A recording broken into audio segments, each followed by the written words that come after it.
has had a couple of issues over here. It's now Oh, streaming live. looks like we're getting ready to go there. It says it's live. All right, folks. So good morning, everybody. It's Sunday morning. I'm Jeffrey Daugherty, and I'm joined today by R. Wayne Steiger. And this is not your normal Sunday morning show, but we wanted to get together and bring you some entertainment, some enlightenment, hopefully a little bit of both. Wayne Steiger is out in Colorado. I'm here in Florida. And wherever you are, we hope that this day finds you healthy, finds you happy, and we hope finds you at least thinking about enlightening yourself and raising your spiritual frequency. Wayne Steiger, former entrepreneur, probably still an entrepreneur. Always will be. Very similar religious background, a great man who loves to study, a man who has a great appreciation for ancient texts and for finding new truths there. Wayne, tell the people about yourself a little bit.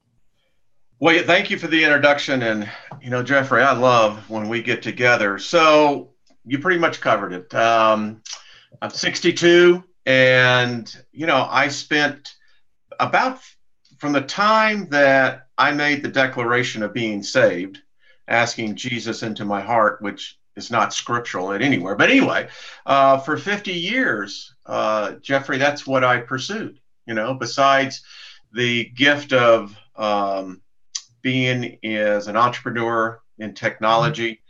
It was always, I wanted to know, what am I studying here?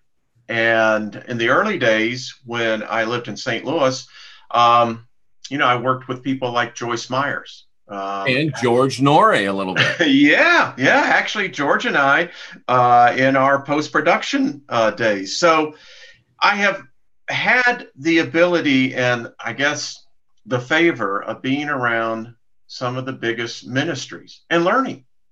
I learned under Kenneth Hagin, and then was a dedicated devotee to Kenneth Copeland. Did Kenneth Hagin ever fly you on his plane? Or that's Copeland that has the plane. Yeah. The G5. No. I helped pay for it. Yeah. And it's like, hey, wait a minute. Can I get a free ride? But now, Brother Hagin left this plane some number of years ago now, didn't he? Yeah, he did. Yeah. He left back, I believe it was in the 90s. And, right. Was he the one that had the iconic Shield of Faith, or was that Copeland? I always got those two mixed up. Well, Kenneth Hagin was the one who started the faith movement right. by his miraculous healing as an invalid there in Abilene, Texas. And, everyone can go and check the story out. But what's fundamental to our discussion here is that particular aspect of Christianity and interpretation of the scriptures was based upon Hebrews 11:1. Now faith is the substance of things hoped for, the evidence of things not seen. Furthermore, you go into Romans 14, and Paul says anything that doesn't proceedeth from faith is sin. So, and what's the famous scripture too? I would above that your soul would that you'd prosper, and above all things your soul. I forgot the. Yes, so I think that was in James, and yeah. So that was the foundation, and I grew up with people like T.L. Osborne, Lester Summerall. I do love the old name. Yes, I took care of the pastor, Rick Shelton, for many years. And so I took care of the special speakers coming in, and R.W. Schambach, Charles Capps. And, I can even remember Phil Driscoll. Oh, yes. Yeah. So Peter Popoff ever? Yeah. So Ainsley? All of it. And so it kind of leads me into this thing. When you and I talked, I began to realize, as I began to emerge out of the God spell, what causes us as sentient, intelligent beings to get so enraptured into a particular point of view of scriptures that were never designed in the way that they were written to be fully understood. Listen, if they were, there would be no need for any commentary, Matthew Henry's or whoever. And I know I have spent a king's ransom on these commentaries. Why do we do this? Well, we're getting there, and what we're doing, we're getting ourselves more and more into the God spell. And this is how it's done. Otherwise, listen, wisdom is not predicated on the amount that the devotee spends in one particular area. Wisdom is about knowledge and the assertion of truth. All he who pass into these walls, right? Right. These halls is where truth shall be expunged, brought out furthermore. And I look back on this and I marvel, because I just now realize I spent 50 years of my life in pursuit of a mind. And you know, you have to understand how many times scripture is put together. We, the laymen, never get the guide. We don't get the teacher's guide. It says, okay, now this is how, yeah. And so that's what I have been thinking on. And then I thought, Jeffrey, what we could do is, as I told you yesterday, I woke up and I heard this. All who call upon the name of the Lord shall be saved. Right?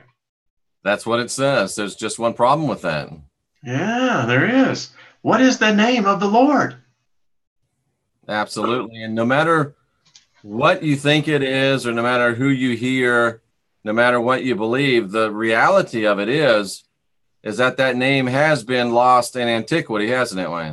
Yes, it is. And so I did a little research, and since I've been up most of the night trying to follow, you know, with like you, I have family in Houston and we can't get in touch with them. So the best thing to do is to go and say, all right, let's see if we can find what is the rhema of the logos here. You see?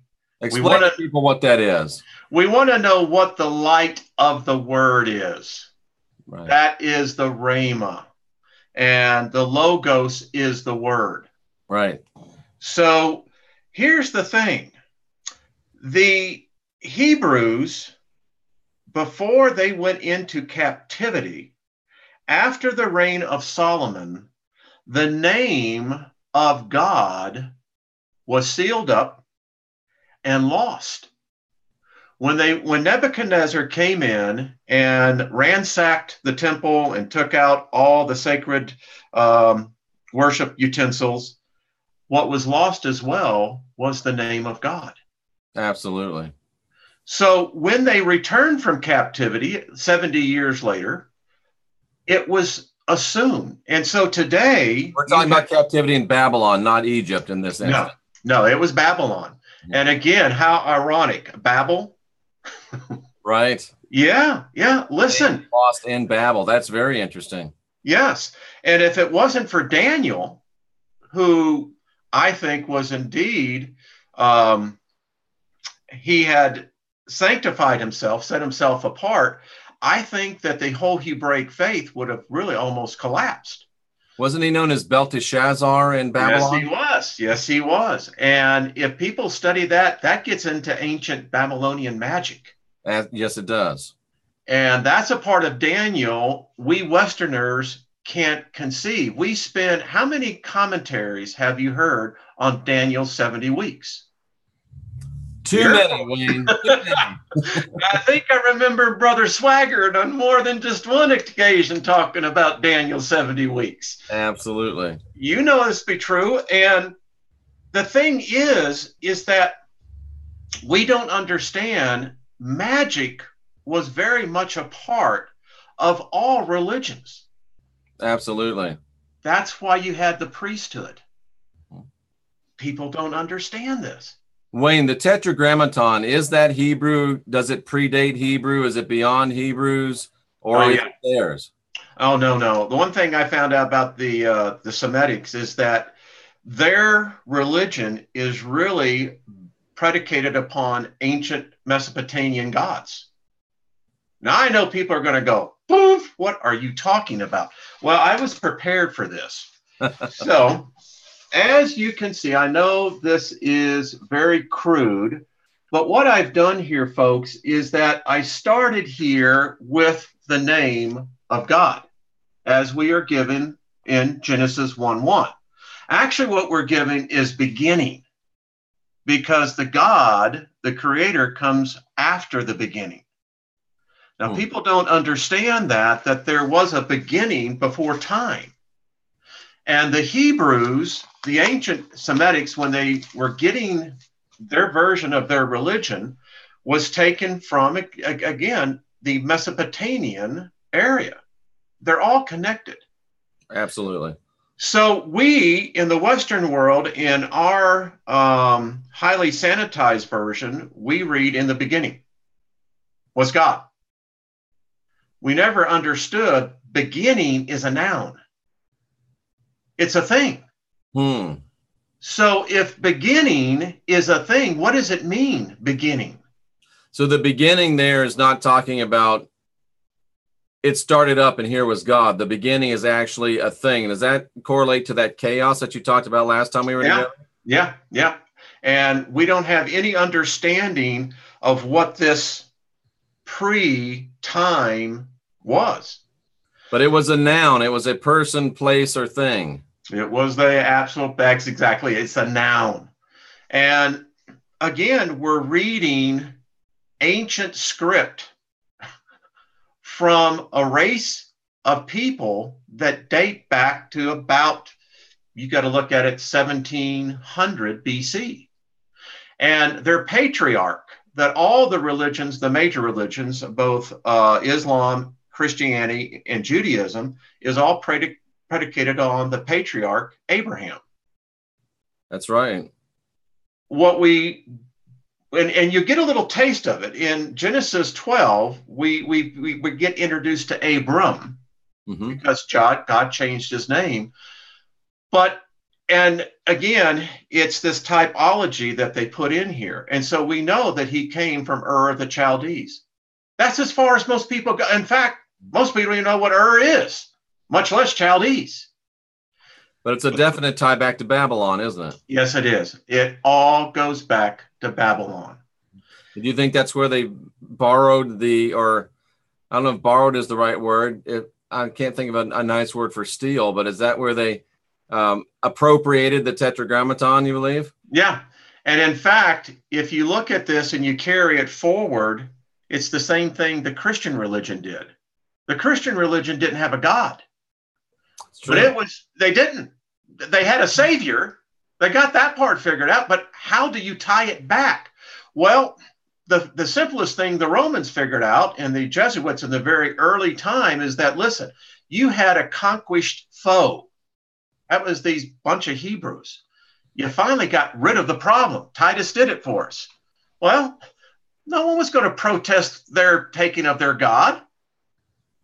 And Josephus helped very much in a part of that. So it gets back, Jeff, to the whole part of talking about ancient spells. And again, if you do the study, that we don't know the name of the Lord. So how are we going to be saved when you don't know even the name? Do you see how this comes into a mind meld? And then you have to ask the question, well, why the deception? I mean, what is the true purpose? If we can't know the true name of God, and throughout history, whether you're looking at the Egyptian text, the Akkadian record, even if you look over into Mesoamerica, you find out that the name of God is unknown.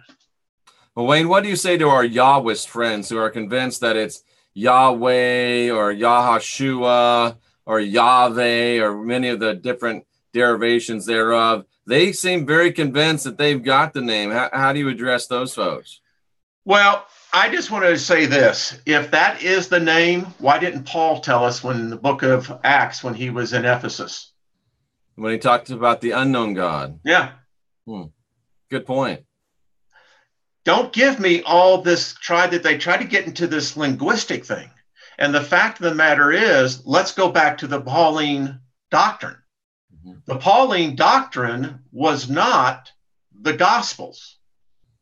The Pauline doctrine that's just it. It's the Pauline doctrine. It was Paul's interpretation. And it has become adaptive into what we call Christianity. Jefferson said it best in the Jefferson Bible. He said, they asked him about the Bible, the New Testament, and he said, well, the first 4 books were interesting, but he says, what Paul was writing, I'm not really sure. Because Paul came in with this message of grace. Mm-hmm. And again, let's get back to the always, that they're saying, well, we know it's Yeshua. No, you don't know that. Number one, you don't even understand the Hebraic language to come in and even say that. Right. But more importantly, if you're going to look to the author of this thing, then Paul would have told us. James would have told us. Would not the Christ have told us in the 4 Gospels? He called God Father. Now that is an hellistic doctrine. Now, Wayne, I know tradition is that the Jews did not pronounce the name, and to this day, they'll still say G space D. But do you think that the Jews themselves even had the name in the time of Christ? I don't think they did. I think it was lost. And I know Tamu was in here before. She has some Jewish background. I just wonder if she wanted to comment on the name. Feel free to do so, Tamu. I'll try to keep an eye out. So you're telling me that the Jews didn't have the name and they were doing all this thing to protect the name. Was that just so much theatrics?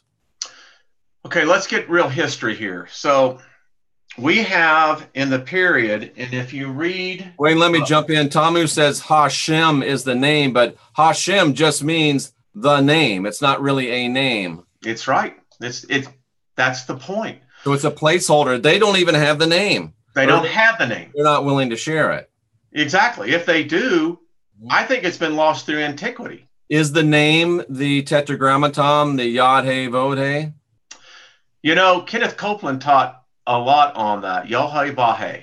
That is, but again, that's taken from a post-captivity period of time. Right. And Jeff, this is what I want people, if you study history and don't study what the doctrine gives you, go out there and really look at it. So we have the ending supposedly in the Bible, the book of Malachi, right?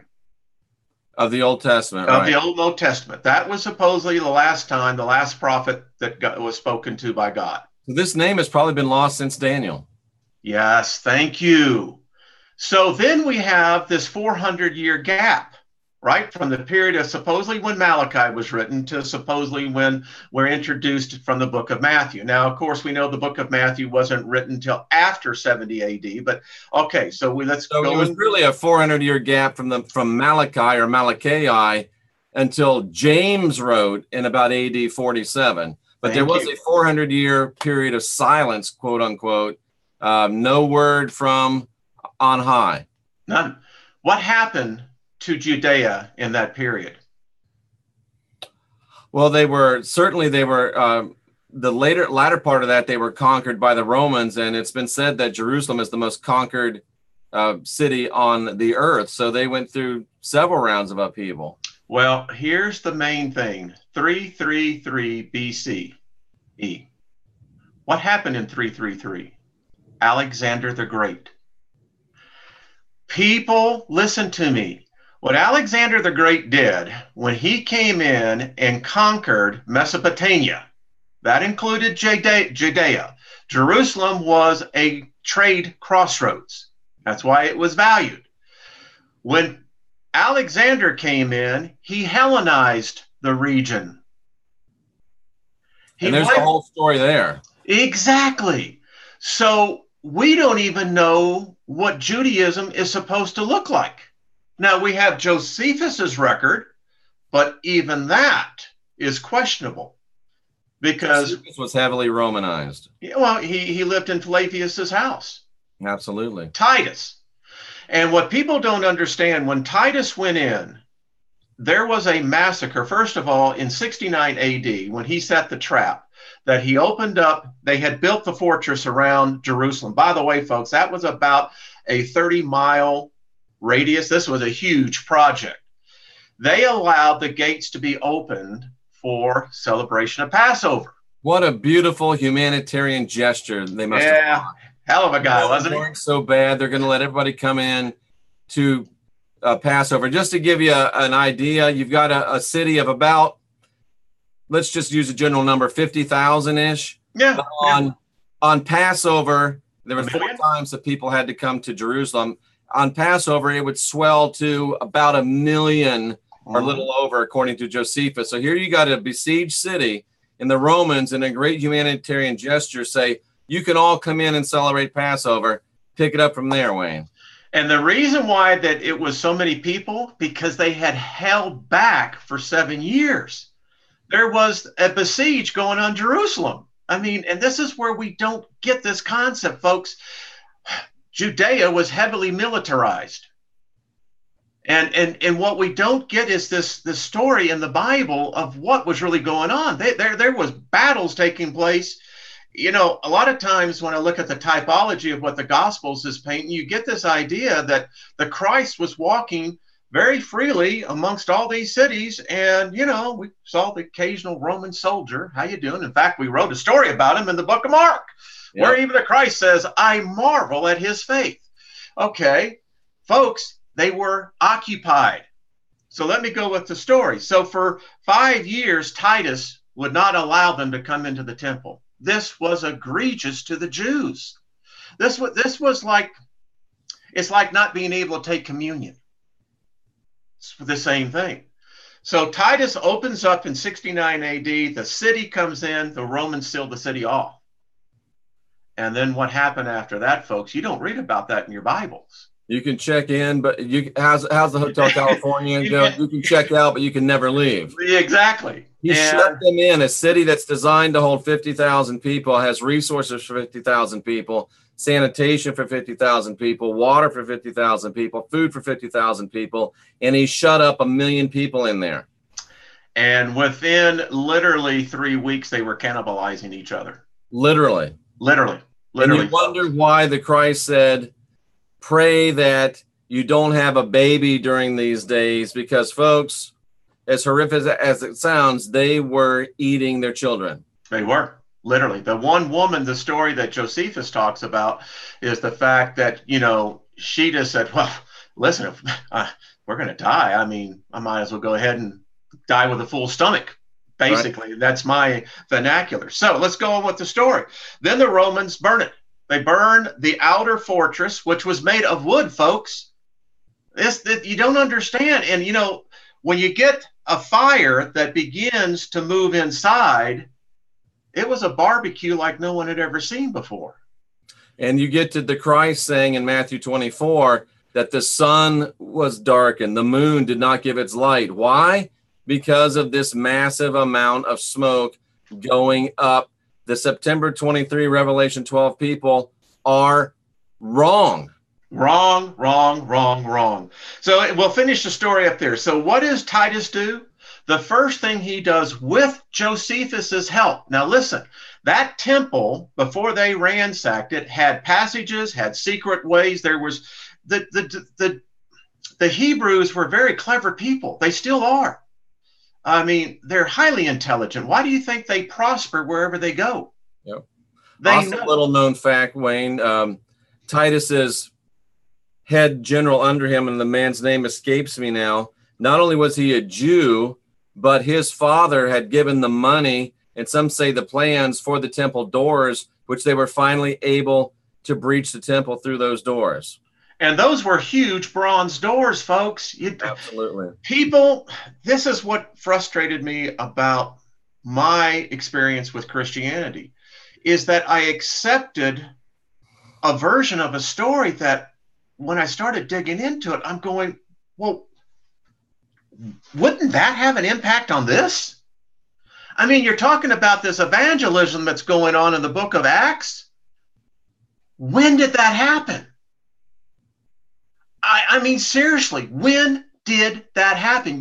We are given the illusion that it was the high priest Capheus who was ruling Jerusalem. No, they were occupied, folks. The Romans hated them. And we get this story that they're allowed to freely just go here and about, but it wasn't the case. So anyway, when Titus went into the temple, the first thing they went is got the sacred documents. And that's how you strip a culture of its God. You take their sacred scriptures, they went back to Rome, they dissected them for over 20 years. Here's a question, Wayne. Do you think it's possible that the name of the Hebrew God is recorded somewhere in a Vatican vault? Or was it gone before then? You know, it's that period of time. What did those sacred documents have? I don't think, again, I think the name was lost before they went into captivity. I think Nebuchadnezzar took it. I agree. I think it was the Babylonian priest that took those, ain't the originals. They got it. They figured it out. I mean, listen, I think the Nebuchadnezzar was looking for this name as well. Mm-hmm. How many people do you think knew that name back in the day of Daniel, back before captivity? How many people would you say knew it? Just the Levites? Yeah, I think, and even then it would be the inside cloister. It's Kohenites? Is that the right word? Yeah, Kohanite? Yeah. So it was known by a small group of people. That group of people is butchered, usurped, fired. How long do you think it would take for that name to be forgotten over the due course of people being born and not hearing it? How long would it last? Maybe a generation, maybe 2 generations? Two generations. Yep. Yeah. Which we could say might be generously 150 years. Yeah, I think if we look back at the time of captivity, I think a generation was known as 40 years. Okay. So you had 2 generations. I think today a generation is 20 years is how we go with the generations now. Tamu says Kohanim is priest in plural. Thank you. So there was an inner group, that inner sanctum. You go all the way back, you know, when whoever Moses was talking to. And whoever Moses was, but we won't get it. Exactly. I know him as Moshe, you know, but that would be his Hebrew name. That would be his Hebrew name. So it gets back to this, is that, well, when you talk about Moshe and you know, his background, what I find so interesting that no matter how you look at the genealogy, there's too many commonalities. You have Egypt that seems to always be the reserve backup place, right? Mm-hmm. In times we know with Joseph and the brothers, so that was 490 years of integration into the Egyptian society. Right. And people argue with me and they say, oh, no. You know, they had their own little region there in Goshen. And what God were they worshiping? Who had the documents? Yeah. Your patriarch Joseph is number 2 in position. After Pharaoh dies, the next thing you know, these people are multiplying faster than the Egyptians. That's the playbook of how you take over a country without firing a shot. You come in and you overpopulate. But my whole question I ask people is that, well, where'd they get these sacred scriptures? God wasn't apparently talking to them for 490 years, so how did they get the Hebraic religion? And it seems, just as an aside, that Islam is employing that very strategy of takeover in the West. It's been something it's been their playbook since the Catholic Church invented the religion. Were the Proto-Hebrews, the original Hebrews, were they always monotheistic? I can't find monotheism anywhere except in supposedly the Christianity doctrine and maybe Islam. It's not there. There is constant reference to a supreme God. And listen, I was writing this thing down here. Psalms 80. We like to just simply ignore that. Well, I don't want to talk about that. Well, no, we're going to talk about it, because if we go to Psalms 80, and let me get my Bible out. All righty. Do you have yours handy there? All right, so let's go and talk about the Elohims. Give me 1 second here. Okay.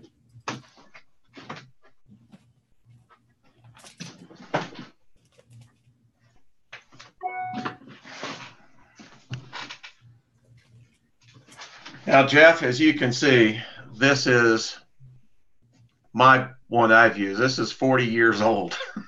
At least it's not the Schofield Reference Bible. No, that rascal.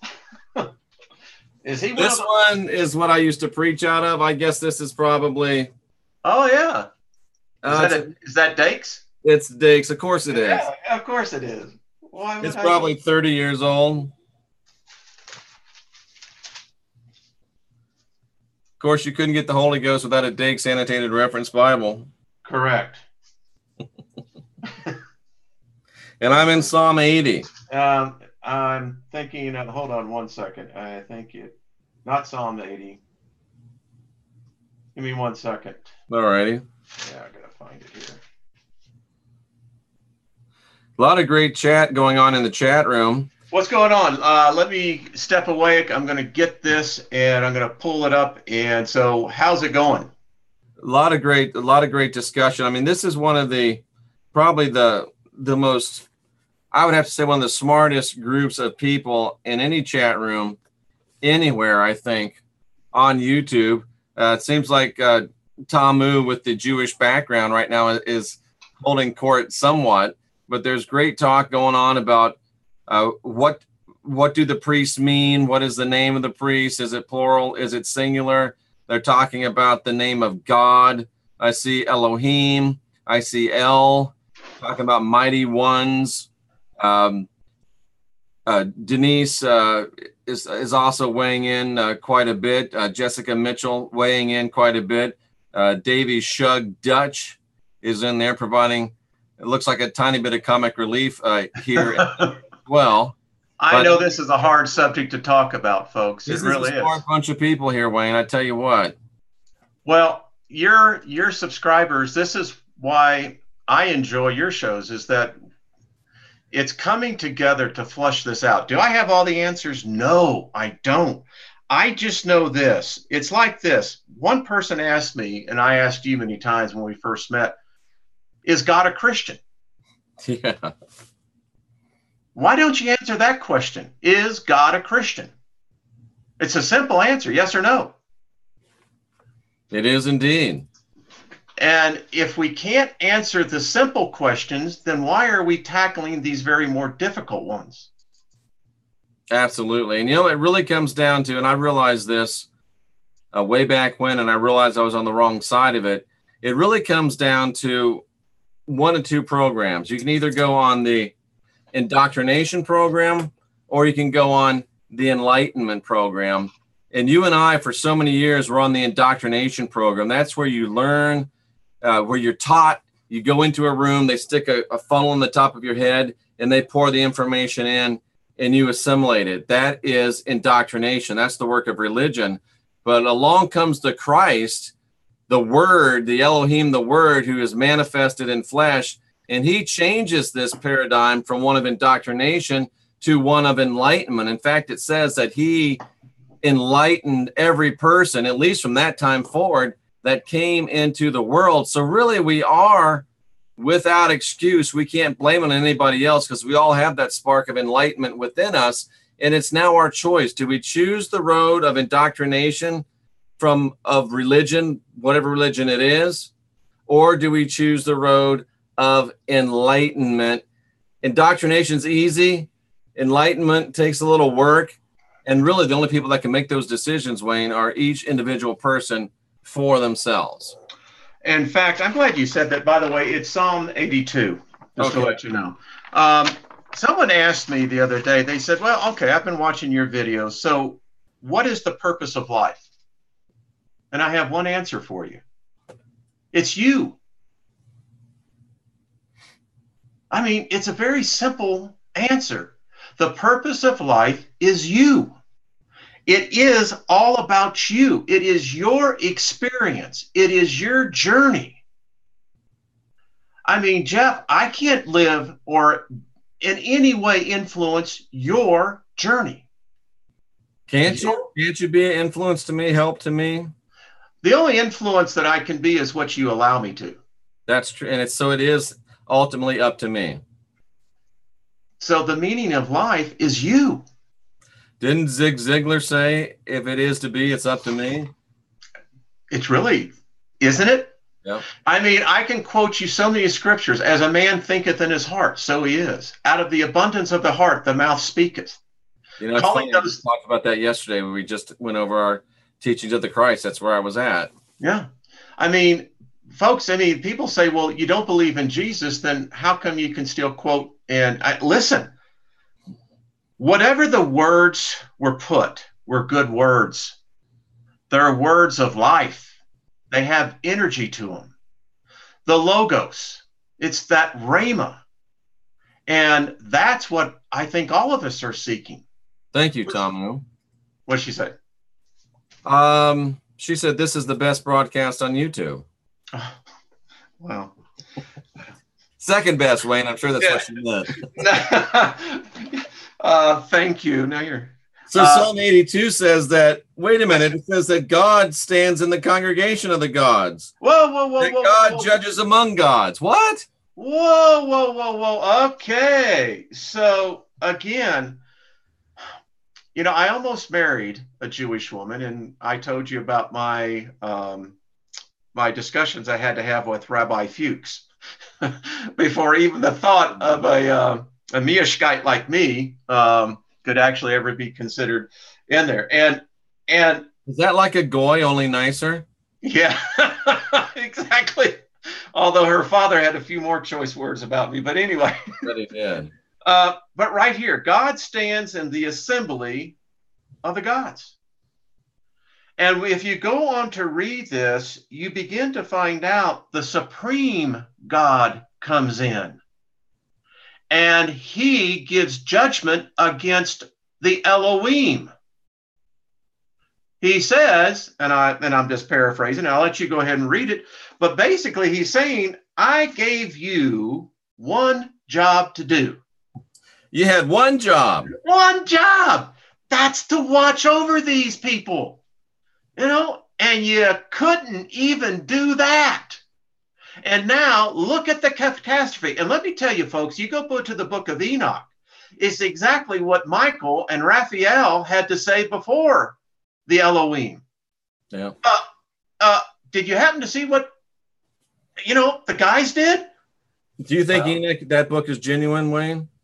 Well, I think you have to give it as much credibility as you would give the book of Genesis. That's interesting. I mean, seriously. I can show you that the first 11 chapters of the book of Genesis was actually taken from the Akkadian record. Oh, absolutely. So that ain't the original story, folks. We hate to use the word plagiarized, but they plagiarized it. They really did. Liberally. So, I mean, this really says this supreme God is saying to the Elohim, so the Elohim have a God. They do. He's saying, listen, you were supposed to take care of these people, but you yourselves have begun to judge unjustly. You've begun to accept wickedness. You haven't defended the poor. You haven't defended the fatherless. You haven't done justice to the afflicted and the needy. He's talking to gods. He's talking to God. He's talking to the God people are praying to. And listen, how do you serve and worship a God that I can show you in the book of Exodus that he sought to murder Moses? Listen, and murdered lots of folks. He killed lots of fools. Oh, and you know what, folks? This is why I am so PO'd. This is my mission in life, is to get us to recognize we are a species that has been under attack. And it has happened way, way before most records are actually written. So this is what the Christ was talking about when he told these people, your father, the guy you call Yahweh, he was a murderer from the beginning. He was the first liar. Yes. Shambach how did Shambach put it? He said, Um, so how did he put it? It was so funny the way he said it. But he would, the gist of it was your dad is the devil. Yeah. Well, listen, isn't that how you would do it if you wanted to turn it upside down? That's exactly how I would do it. And it's like you say, the rat bastard. I mean, we adapted. It never fails. No matter what the subject is, you get a flat earth person in the chat room. It never fails. Well, I think that an ixnay on the flat earth nay, unless you want to get Band-Aid. Dark City, I think, was probably their best movie for the flat earthers. It was a good one. It was a great movie. I mean, and who knows, maybe that reality. Listen, if you read, I am reading the Bronze books, and, I find it interesting because the Supreme God tells humanity, he said, you are now equal with me. We get this story through all religions. In one way or another, you're going to have equality with God, right? But this is what the Supreme told him. He said, your reality is going to be one of illusion. My reality is going to be truth. Your task is to ascend beyond the illusion into the real.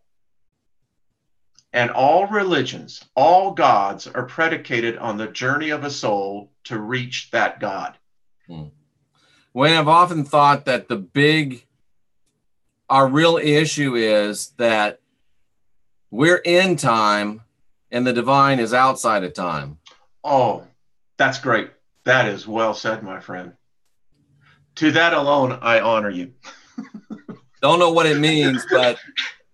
Well, it is. I'm asking the right questions now and again. So let me take this one step further and how we apply it to practical life today. Our core beliefs that are established from about the time that we begin about 6 months of age is really where it starts. It starts about then. And as we go through those early development years, we begin to develop the core perceptions of our reality. And each of us have our own different reality, but we are basically assimilated into the society. Now, here's two things I'll ask the audience. Define God and then define success. Define God and then define success. Wayne, is he here in Psalm 82? What is he saying when the Supreme God tells these other gods, you're going to die like men? They have a lifespan. This God that people worship has a lifespan. Now, we can't conceive because they cut our genealogy. Listen, I have a video I'm working on, and basically we now know how to turn on the longevity switch. Someone or something came in and turned it off. So our perception of time is predicated to about 100 years because that's what the average human will live. Most people don't live to be 100 or more.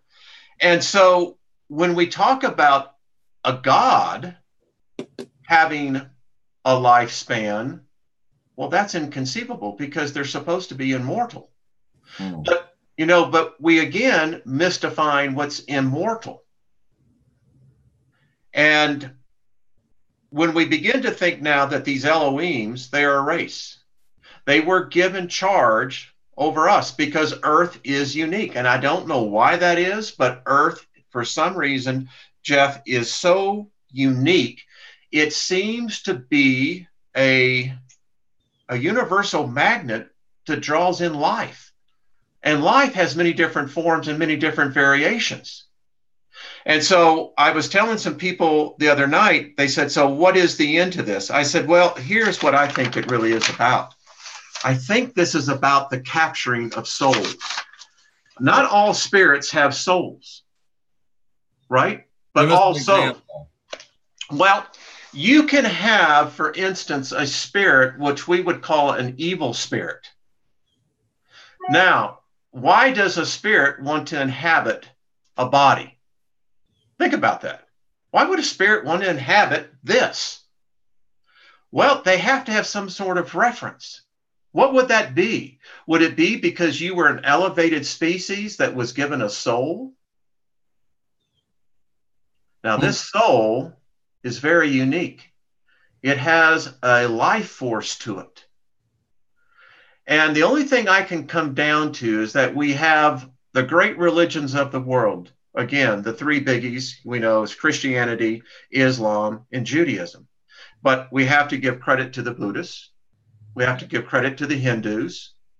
So, Jeff, what I'm trying to get everyone to think about, step outside of your theology, of your dogma, of your perceived reality. What is the purpose here then?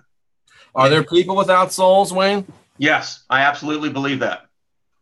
Absolutely, I do. I believe that, and let's say if we take the Genesis 6:4 story as fact, all right? And there's reference to other ancient books that says that there was an incursion with our species, right? So do these spirits have souls? Does an angel have a soul? Very interesting. Because otherwise, it's the sons of God, daughters of men story, just to give everybody reference. So you said at the very beginning when we started this program. Somebody says Hillary Clinton for one. That'd be hard to argue. I can no argument on that one. But you said when you quoted James, my beloved, no, it was John who said that. My beloved children, I wish that you. It's one of the little Johns. Yeah, I believe First John, that your soul prospers even as your spirit grows. Well, whoa, wait. So this is the thing I struggled the last years that I was practicing Christianity. Can my spirit be born again and my soul be lost? Wow, that's interesting. And you know, I went around asking preacher after preacher, Bible teacher after Bible, what's the difference between a spirit and a soul? Because if you're saying my spirit's been born again, it has nothing to do with my soul. Paul seemed to think that there was a difference to where I guess your spirit could be saved and your soul lost. What does that mean? Because now it defines, well, what is the spirit life like? You know, I keep on asking people say, well, hell and hellfire and brimstone and what have you. But then I'm thinking, so you're telling me then a spirit is a living body that it can feel? Because something's not right here. I mean, when a person dies, I have heard that the experience is a huge, it's beyond an orgasm. It's a release. And didn't the Christ say that? Oh, death, where is thy sting? Grave, where is your victory? Yeah. So all I am asking are these simple questions. How can this be if the afterlife, if you're saying I have a physical body, then why would we have demonic possession? Why would a disemboweled spirit come back and want to possess a body? All good questions. So, well, there you go. So, your thoughts. You're looking at the chat room. I'd be curious to hear what people are having to say. We just have an incursion, and I just had to make Tamu and Gina a moderator. So, Tamu, if there's any foolishness, go ahead and don't ban people right off, but put them in timeout. So one of the things I have said and I've come to realize is that the purpose of what I see my life is really the perfecting of my soul. And you think about this for a minute, Jeff. Can you give people a working definition between spirit and soul? Yeah. So opinion, at least. I believe the soul is the spark of divinity. The soul. The soul is. I think that there are many spirits. I've encountered them. I've done battle with them in my time of deliverance. I mean, it's funny. Before you said that, I would have said that the spirit was the spark of divinity and the soulish nature was the earthy part. But it really is semantics. It's which. But I see your point. I see your point. Genesis 1:26, Genesis 2:7. What's the difference? Well, Genesis 1:26 was created in the image of the Elohim. Genesis 2:7 is a creation of the Lord, a fallen Elohim, and it's really these bodies which are a trap. But didn't he say he breathed the soul of life?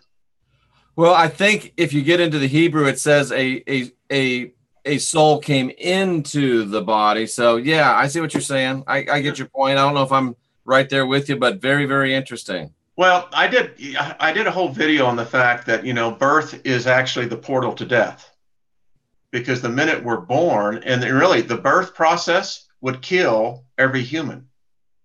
Ever think about that? Interesting. So the thing is the soul already in the fetus? When does the soul enter the body?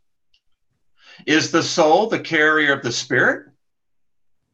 Because there's obviously, why would we have New Testament doctrine that talks about a spirit and the soul? Interesting.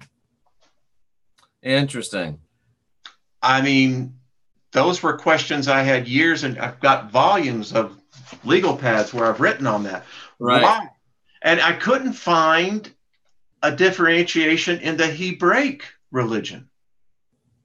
They call the souls from the halls of gold, and that the return will be when the last soul leaves the hall of gold. Right.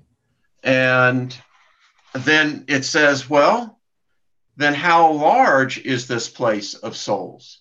I've read where some religions say that the spirits look for the opportunity and to be joined to a soul.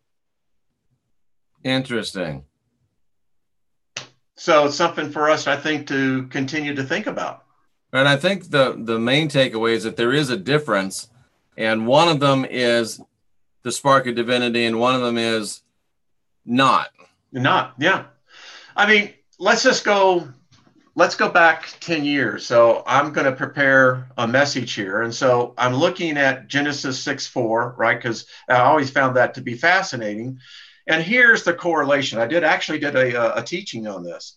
So in the Gospel of Mark is very unusual as far as a book is concerned.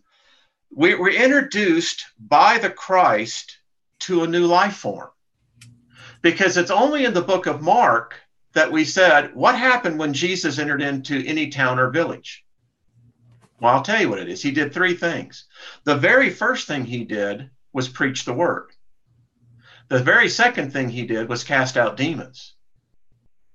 Now, if you do a study on the Gospel of Mark, which I did, you begin to find the uniqueness about Mark is that we have this detailed description of these demons. Interesting. Nowhere else in New Testament do we have introduction or easement into it. We are told they recognized Jesus. They could talk to him. He could see them. They could inhabit bodies. They could do things to these bodies that normal people couldn't. So we have already an unseen enemy that prior to that, no one had any knowledge of. And Mark is the fifth book in the New Testament, by the way. Explain that. It was the fifth one in the chronological order. Yeah. Mark was number 5. Yeah. Just real quick, James was number 1. And then number 2 was 1 Thessalonians. Number 3 was 2 Thessalonians. Number 4 were the Corinthians. And then number 5. So James wrote pretty much busting out Paul, saying, hey, this guy is not with us. Paul responds, you can't say that to me. And then Mark comes back and says, brings the apostolic word back in. So really, if you look at the Bible in its chronological order, which they don't want us to do, it was a back and forth battle between the forces of the apostles of the Christ and the forces of Paul. Yeah. And Paul was the enemy. He was the enemy. Oh, he was. And listen, Paul, here's the thing I always ask people, folks, there's several deceptions in the book of Acts that you have to deal with. Number one, when Paul's given his testimony before King Agrippa, and he's telling him, he says that, as I'm... Yes. Okay. Well, let's go with the authorized, authentic version. What I was alluding to is Paul told like 3 different stories about that event. He did. But we're going to go with the one he told King Agrippa, where he was walking along and all of a sudden this bright light came. And we all know the story where he, hit the ground and, the Christ said, why are you kicking me in the nuts? And very crude language, by the way. I mean, if this is Jesus talking, holy crap. They didn't write that in the Gospels. This dude is talking about, and I know I'm going to offend some of your people, but he says he's stepping on his penis. He didn't use the word. He actually used the word di blood, and I'm going, what? But anyway, and then here's the real thing. And Paul says, well, I answers, who are you? And he told him, and he said, and read it, folks, see it. He said, in the Hebraic tongue, I am Jesus Christ of Nazareth. That's a blatant lie. Yeah, it's impossible. It's impossible. It's a blatant deception, folks. Hey, and it starts from there. And then Paul continues this.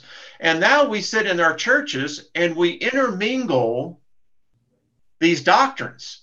Mm-hmm. And somehow or another, we try to rationalize it in our minds that it's all one very nice. Listen, do you know what the word pulpit means? What does it mean? Pulling to the pit. Pulling to the pit.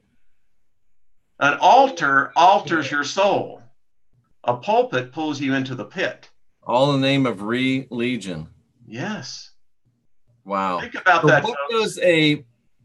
What does a soul is a soulless person then just a straw man for walk-ins? I think that these spirits, we called them disembodied spirits, right? Pull to the pit. Yeah, pull to the pit. That's what a pulpit is. Yeah. You see how we don't even think about these things. And as I told earlier, that's just where we personally, when you go into church, you are simply recounting the incantation of the God spell. Which is why I keep asking people, why are they still going into church? Why? I mean, people say, well, what's the alternative then, Wayne? Are you kidding me? I mean, you have the opportunity now to seek God. That's right. I think, Jeff, they've hidden God on us. I am reading in a particular set of works right now that there is church is like going into the Borg cube. Oh, very good. Will be assimilated. Did not Paul say that we see God through a veil? Yes, he did. Well, you know where he got that from? That actually goes back 2,000 years before Paul. It comes actually out of the Egyptians, where they believe that God is behind this veil by his oppressors, his enemies. And that veil is what separates us. And the opposing spirits are doing everything they can to keep us from approaching that veil. And it's interesting, there was a veil in the Jewish temple between the presence of the Shekinah glory and people. Do psychopaths have souls? People like Dahmer, Bundy? I don't know. I mean, when you think about, let's just talk about the human soul. Each person listening to our voice has the capacity to murder. We lie. The one thing about our species is that we are a lying species. You can't go through the day without lying. Now, people are offended by that. They say, what do you mean? Well, listen, if you really listen to yourself, you do so much self-talk that inevitably it's almost impossible for our species to tell the truth. It's because of our God was the original liar. Exactly. And then I know we've been about an hour on this, but I'll end this where I always looked at it was Revelation, the last chapter. And thank you for not saying Revelations. That's my major pet peeve. Yeah, there is no book of Revelation. It's a revelation, folks. And it said that those outside the New Jerusalem gnashed their teeth and mourned because there were what would never be permitted in the New Jerusalem? Liars, fornicators. I mean, you just go right on through the list. So, it's like the Baptist belief, or is once saved, always saved. Eternal security. Well, I always look at it like this, is that people say, well, God gives you a choice. I heard someone criticize me last week on this, and I said, all right, I'll answer you. They say, God gave us Jesus, and if you reject Jesus, then you have no complaint. Hell is your other option. I said, so you really think that's free choice? Let me tell you what free choice is. The option 3, I don't want to worship a God, not this God. Now, if you want to talk about truly free choice, then the third option has to be available. I'm a sentient being. Whoever created me, I'll give acknowledgement that. But I was not endowed with the knowledge of the tree of knowledge. I don't have, and I wasn't born with all the wisdom. You have to crawl, fight to get that wisdom. And the only way, Jeff, it comes is a lot of times through old age. That's for sure. So the third option should be, I bless you, come and find me. Now that's a journey that'll take epochs. Indeed. That's how I see it. Indeed. Very interesting. Very, very interesting. Lots of stuff to think about. Well, isn't that what we're supposed to do? I think we just leave our audience with the questions. And I think if, as we come back next week, I'd love to see what people stop and think about these. Really define God. How do you define God? How do you define God? Or is God... But let me ask you this, Wayne. If you could define him, her, or it, would you even really want to worship it? Because you see, all the mystery's gone. Yeah. If you can figure out who God is, you probably haven't figured out who God is. Exactly. You know, Jeff, I'll say to us, all the people listening, folks, we truly are, each of us are unique. We're on a journey of discovery.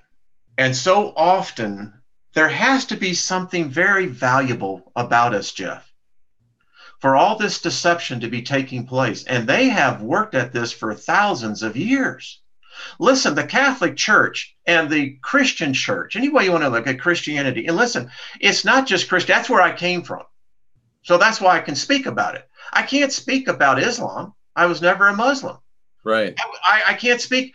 How can I, as a Gentile, ever think that I'm qualified to interpret Hebraic scripture? Good point. I'm not qualified, folks, and neither are you. Get it through your head. You're reading that Old Testament. You're reading about a race of people that was in a very small geographical area. And let me give you the light switch.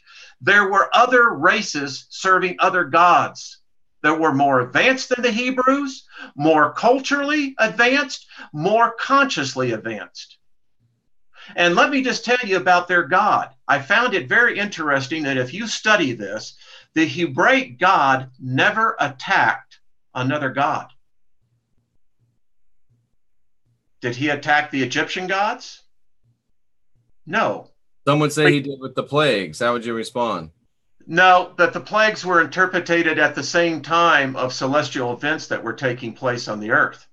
Now, so he took credit for it. How about when he told them to go in and, attack the Hivites, the Jebusites, Did God do that, or was it man who did that? Ah, right. So it wasn't actually the God himself. No. People might point to Sodom and Gomorrah. Did the God do that? Which God? Exactly. Because that story is in the verdict. That story is what? It's in the Hindu scriptures. Yeah, it is. Yeah. So don't give me that. So he's been a liar from the beginning, even before we knew about him, from his very beginning. He never revealed himself. And he had us. Our species were the one spilling the blood. And then as we supposedly got victory by these, Moses holding his hands up or not, listen, you don't know those stories. You can't prove that those stories actually happened. And let's say if they did, no matter what, it wasn't the Elohim's blood that was being spilt. It was ours. And if he was God, Why didn't he just say, phew, I wiped them out? Yeah. Didn't he do that supposedly with the Syrians when they came to surround Elijah? Didn't the angel of death walk among them and 180,000 were slew in one night? Yeah. Who was that? You see, we read this thing and we try to read it in a symmetry that is even because it's easier that way. But when you stop and you look at this, it has always been our species. I challenge people, show me God. Show me any God. Listen, people get mad at me when I say that, but here's the deal. In my Christian beliefs, when I was in as a Christian, I was told I'm going to be held accountable for every word I spoke, for every action, deed I did. I want the same thing for the God that's judging me. Ooh, there you go. Hey, there you go. We're equal. Who are you to judge me? By your acts alone that I have found, you've sacrificed humans. You asked us to spill our blood in your name that we don't even know. That's insanity, Jeff. And that brings us back to Psalm 82, where the senior God is saying, what the hell are you doing? Yeah. And he's getting it from above. It's about time he started getting it from beneath. That's what I say. That we start holding this guy that they call God accountable. Why don't we hold a court? I mean, seriously, Jeff, why don't we hold court? I like to think that we are on this channel. I think we are. And that's why you and I are a threat. The people that listen right now, these are the people that are going to be the tip of the spear. Absolutely. Because they have come out from under the God spell. Yeah. This is Den Haag. This is the international court. And the rat bastards being called for crimes against humanity. I think we have a good case to file before the universal court. Absolutely. I love people. You know, we're joking about it, but there's times when I'm working in the astral realm with spirits that are ultimately not willing to work with others, and you do take them to a hall of judgment. So why can't you do it to the Elohim? The Elohim, who I affectionately call the rat bastard, the Lord. There you go. This is a mess. See why I like this guy? Jeff, you are an inspiration to me, and I look forward to these on Sunday morning. I think that we can, and I'd like to have people submit us questions. Absolutely. Maybe we can even, I think I can have up to, we can have up to 40 people on Zoom. So we might even bring people on to ask their question on video. I'd love to have that, because listen, folks, I don't have the answer. I tell you what little bit I have been studying, and ask my wife. She says I have a new mistress, and I said, only the insecure want worship. Ooh, coming out of the chat room. I love that. Someone once told me, they said, well, religion teaches us morals. And I said, you don't need religion to know the difference between right and wrong. If you need religion to teach you right and wrong, you don't need religion. You are lacking empathy. Exactly. Jeff, we have to come together, and religion is nothing more than a divider. We have denominations. It's time that we set aside these gods. They have not manifested themselves. And all I am saying, listen, if I get a court summons, I can't say that I'm showing up in spirit. That's right. You know what they're going to do? They're going to get a warrant for my arrest, and they're going to drag my butt in there. And I am just saying, if you want me to worship you, hey, I'd like to know what I'm buying, man. That's all. It's time to hold him accountable. Yes. Yes. So that's the first show, ladies and gentlemen. We will be back every Sunday doing this, 9 a.m. on the East Coast. And seriously, I asked you can submit them either through Wayne's channel, which is R. Wayne Steiger, correct? That's correct. Tell them how to find 60 Seconds for Humanity. 60 Seconds for Humanity, numeral4.com. And listen, we need to have some much more thought going toward the people down in Texas. I mean, We do. yeah, they're saying now that this is 1,000 to 2,000 year event. Wow. Now this is evidence, I think, that we'll maybe get into our future shows, how we're closing one age out and another age is entering in. Absolutely. I agree. So you can find them through 60 Seconds for Humanity, through the R. Wayne Steiger show, or R. Wayne Steiger YouTube channel. And I will also be starting on September 15th on Late Night in the Midlands. Jeff, you're going to be my first guest. We will be on from midnight to 2 a.m. East Coast time, 9 a.m. Yeah, midnight to 2 a.m., 9 p.m. to 11 a.m. West Coast. Excellent. That sounds great. Wayne, stay with me just for a second. Folks, Sure. We're going to go ahead and end this program now. Thank you for being here with us. Thank you for your questions. Submit either through Wayne's channel or through my channel questions that you'd like to have discussed on the air. And if you have the technological ability, we will even consider bringing you on to voice those questions to us and interact with us. So for R. Wayne Steiger, I'm Jeffrey Daugherty. This has been not your normal Sunday morning show, and we'll be back with you again next week. Thank you for joining us, and we'll see you again next time. Bye-bye. Now I'm going to see if I can, I don't know if I can end. I don't know if I can end this without ending it for everybody. Let's just, you want to just come back, or you can give me a call. I'll just give you a call. All right, then. All right. Thanks, Adios, buddy. everyone. All right. Bye-bye.